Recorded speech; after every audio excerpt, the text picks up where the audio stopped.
सुसमाचार 10वां अध्याय, मार्कुस का पुस्तक अध्याय 10 वचन 46 से 52 तक। Book of Mark chapter 10 verse 46 to 52।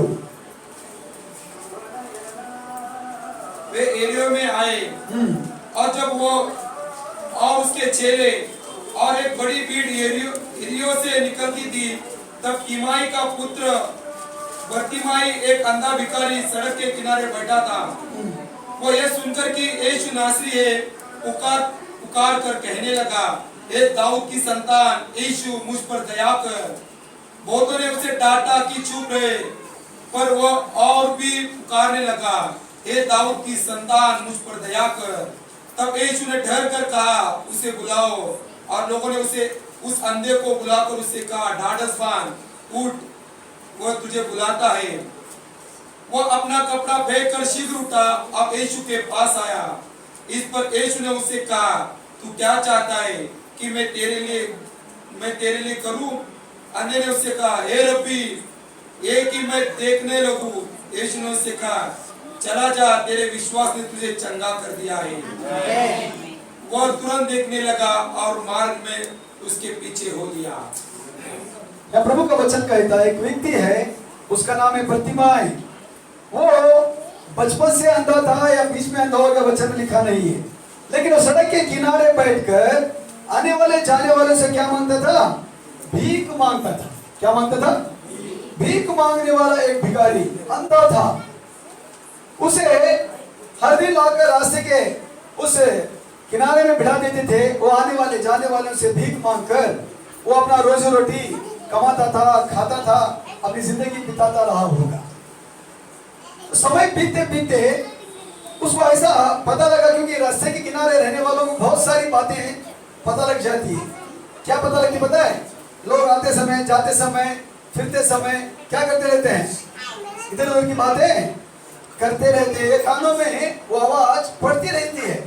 अब भिखारी को पूछेंगे ना, एक गली में भिखारी है, एक चौक में भिखारी है, एक सिग्नल पे भिखारी है, उससे पूछो, वहां का पूरा हिस्ट्री बताएगा वो। यहाँ कौन कौन क्या क्या करता है, कैसे कैसे लोग रहते हैं, कैसे कैसे लोग आकर बैठते हैं, काम करते हैं, सब कुछ उन्हें पता रहता।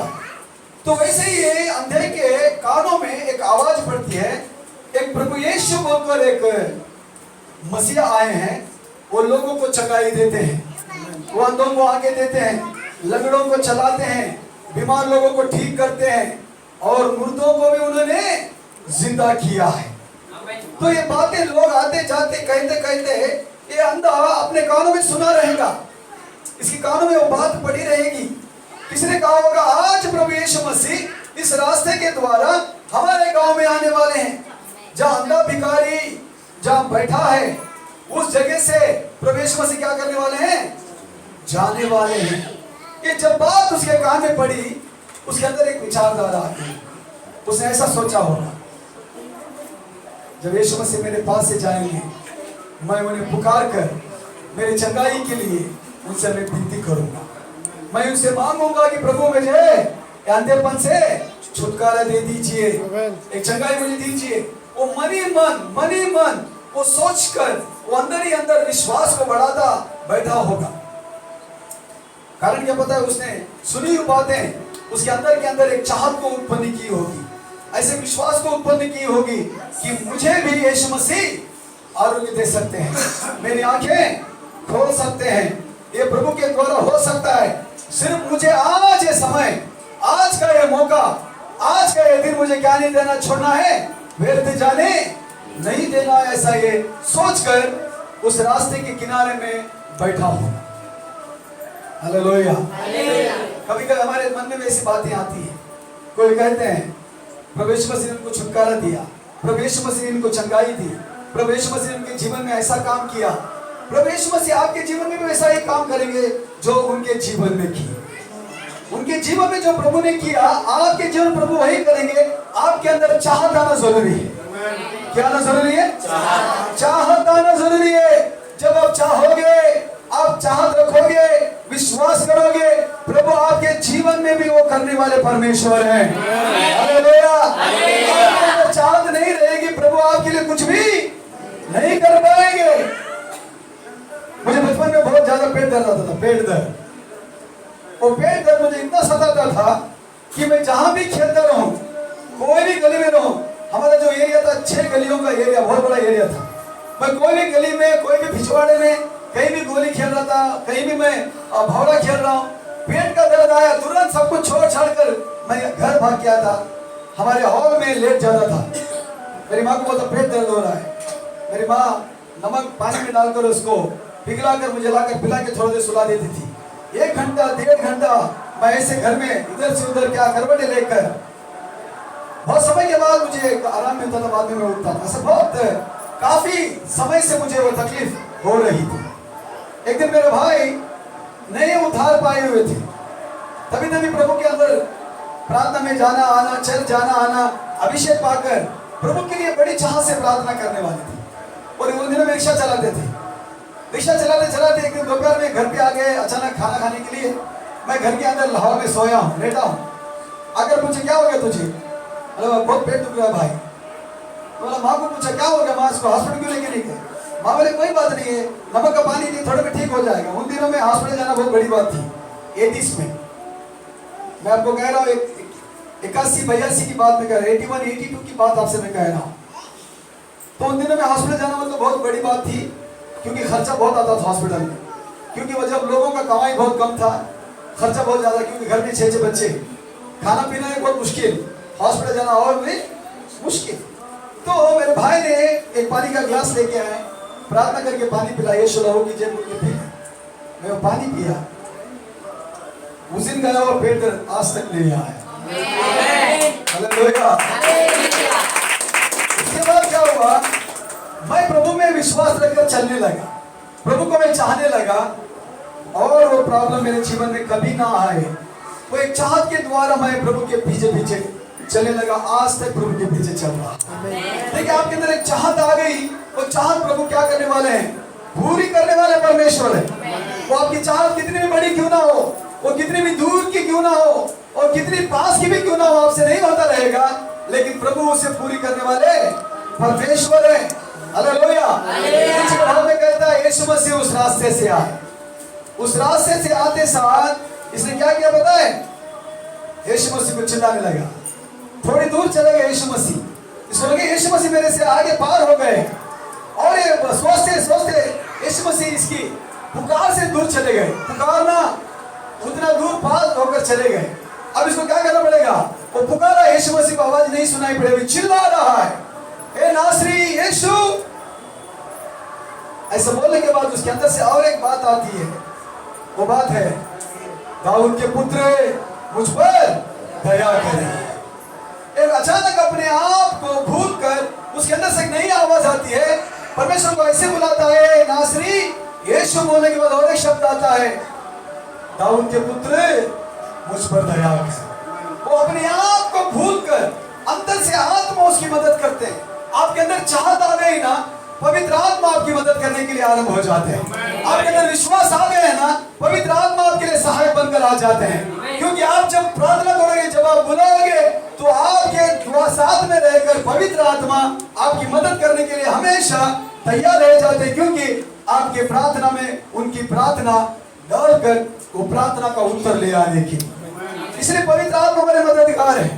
जब हम चाह से प्रार्थना करते हैं, चाह से जब हम प्रभु को बुलाते हैं, तो पवित्र आत्मा हमें सहायता करने वाले परमेश्वर। यीशु मसीह थोड़ा दूर चले गए, उनको उसकी पुकार सुनाई नहीं पड़ी। वो और जोर से चिल्लाने लगा, और जोर से चिल्लाने लगा, कहां तक पहुंचना चाहिए यीशु, ऐसा बुला रहा है। सोचो अब किसी गली में जगह में बुलाते हैं, बुलाते समय वो बहुत दूर चले, कैसे धीरे बुलाएंगे, ओ सुन रहे हैं क्या, थोड़ा देखिए, मुड़ के देखिए, ऐसा बोलेंगे, वो मुड़ के देखेंगे नहीं, क्योंकि आपकी आवाज उनके कानों तक पहुंची नहीं है। तब आप क्या करोगे, क्या करना पड़ेगा, चिल्लाना पड़ेगा, क्योंकि आपकी आवाज उनके कानों में पहुंचे।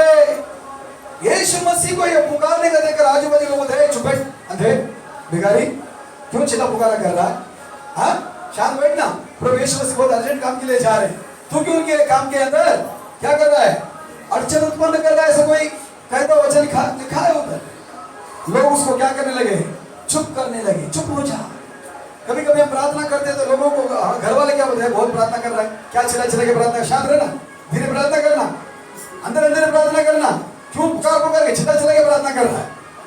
घर वाले हमारी प्रार्थना को क्या कर देते हैं, प्रार्थना में बादल ला देते हैं, हमारी प्रार्थना का भंग कर देते हैं। तो वो चाहत से क्या प्रार्थना कर रहे हैं, उनकी चाहत क्या है, आत्मा परमेश्वर में कैसे प्रार्थना में ले जाता, उनको कुछ समझ में नहीं आता। जब वो प्रार्थना में नहीं रहेंगे तो वो बोलते नहीं नहीं नहीं, ज्यादा जोर से प्रार्थना मत कर। चर्च में कभी किसी ने जोर से प्रार्थना कर लिया, सब मुड़ के देखते रहे, क्या बहुत जोर से चिल्ला चिल्ला के प्रार्थना कर रहा है, क्या बात है, हाँ सब देखेंगे बोल के प्रार्थना कर रहा है क्या, सब देखेंगे बोल के प्रार्थना कर दिएगा बहन। ऐसा उनको मुड़ के देखेंगे, हम प्रार्थना नहीं करेंगे। हम ऐसा नहीं सोचेंगे पवित्र आत्मा उन्हें क्या कर रहे हैं, प्रार्थना में चला रहे हैं, ये वो आत्मा में भर के प्रार्थना कर रहे हैं, ऐसा कोई नहीं सोचेंगे।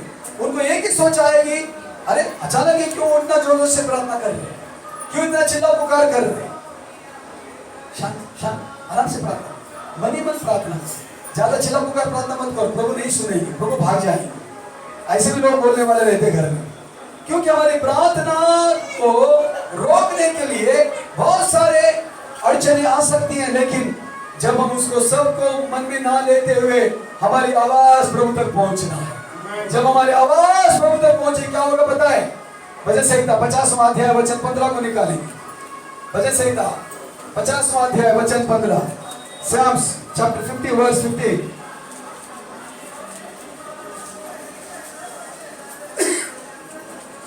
और संकट के दिन में मुझे पुकार, संकट के दिन में मुझे पुकार, मैं तुझे छुड़ाऊंगा, मैं तुझे छुड़ाऊंगा, और तू मेरी महिमा करने पाएगा, तू मेरी महिमा करने पाएगा। प्रभु का वचन कहता है तो क्या करना, संकट के दिन में मुझे पुकारना। Hallelujah, hallelujah. कब पुकारना चाहिए, संकट के दिनों में, कष्टों के दिनों में, दुखों के दिनों में, वेदना के दिनों में प्रभु को पुकार, ऐसा प्रभु का वचन कहता है। वो पुकारना गलती नहीं है, वो प्रभु बोलते अच्छा मेरा बेटा संकट में मुझे पुकारा है, मैं इसे क्या करना है, छुड़ाना है। जब प्रभु हमें छुड़ाते हैं तो हमें क्या करना है, प्रभु की महिमा करना है। क्या करना चाहिए, महिमा करना चाहिए। आपको संकट में आपको जब छुटकारा मिल जाता है तो आपको क्या करना पड़ेगा, प्रभु की महिमा करनी पड़ेगी। कैसी महिमा करनी पड़ेगी, मैंने आपको मैं गवाही दिया। बहुत काफी साल पहले प्रभु यीशु मसीह ने मुझे एक तकलीफ से छुटकारा दी। मैं आपके सामने गवाही बता रहा हूँ, मैं जहां भी जाता हूँ गवाही बताता हूँ। उसका मतलब क्या पता है, मैं प्रभु की महिमा कर रहा हूँ। बहुत सारे लोग प्रभु से अच्छी बातों को लेते हैं, छुटकारे को लेते हैं, चंगाई को लेते हैं, लेकिन प्रभु के बारे में किसी को बोलते नहीं है मुझे प्रभु ने ऐसा काम किया, मेरे जीवन में ऐसा छुटकारा दिए। जब आप नहीं बोलोगे आप प्रभु की महिमा नहीं कर रहे हैं। आप बोलोगे तो आप क्या कर रहे हैं, प्रभु की महिमा कर रहे हैं। बहुत सारे लोग है ना बोलना पसंद नहीं करते। क्या बोलने का, एक ही गवाही हो, कितनी बार बोलने का, अरे एक ही गवाही जिंदगी के अंत तक बोलते रहना, वो सबसे बड़ी गवाही है। हालेलुया। जो आरंभ में जो प्रभु ने आपके जीवन में किया है वो सबसे बड़ी गवाही होती है। उसके बाद में बहुत सारे प्रभु काम का, अद्भुत काम, छुटकारा सब कुछ करते रहेंगे, लेकिन पहला जो किया वो सबसे बड़ा रहता है। Hallelujah, praise the Lord. यीशु मसीह जब एक शादी में गए, उन्होंने क्या किया पता है, क्या किया, यीशु मसीह एक शादी में गए, क्या किए, खाना खा के आए, बिरयानी गिरयानी खाए रहेंगे, तंदूरी मिला रहेगा, रुमाली रोटी खाए रहेंगे। क्या किया प्रभु यीशु मसीह ने, क्या बनाया, पानी को द्राक्षरस बनाया, पहला चिन्ह चमत्कार। देखिए वो सबसे महत्व है, वो वेरी सिंपल था, पानी को द्राक्षरस बनाया। उसके बाद प्रभु ने मुर्दों को उठाया, उसके बारे में कहीं पहला नहीं है, वो पहला क्या है, पानी को द्राक्षरस बनाया और शादी के घर के दुखों को आनंद में बदल दी। एक छोटी, एक पानी को द्राक्षरस बनाना बड़ी बात नहीं है, प्रभु के लिए छोटी बात है, लेकिन वही उन्होंने पहला किया। क्यों, क्योंकि जब जरूरी एक कोई जरूरत, वो छोटी हो बड़ी हो, प्रभु के लिए सब एक ही है। हमें आपके जीवन में प्रभु ने छोटा अद्भुत काम किए हो या बड़ा किए हो, वो प्रभु के लिए महिमा के लिए आपको कहना है। आप कहोगे प्रभु की महिमा हो। संकट में प्रभु ने मुझे ऐसा छुड़ाए थे, जब मैं पहले मैं प्रभु में आया था, मैं यीशु को नहीं जाना था, तभी ने प्रभु यीशु मसीह मुझ में जीवन में ये अद्भुत कार्य किए थे, आपको गवाही देना है। उसके द्वारा क्या होगी? प्रभु की महिमा होगी। 33 को पढ़ेंगे, यिर्मयाह 33:3, 33:3 जरा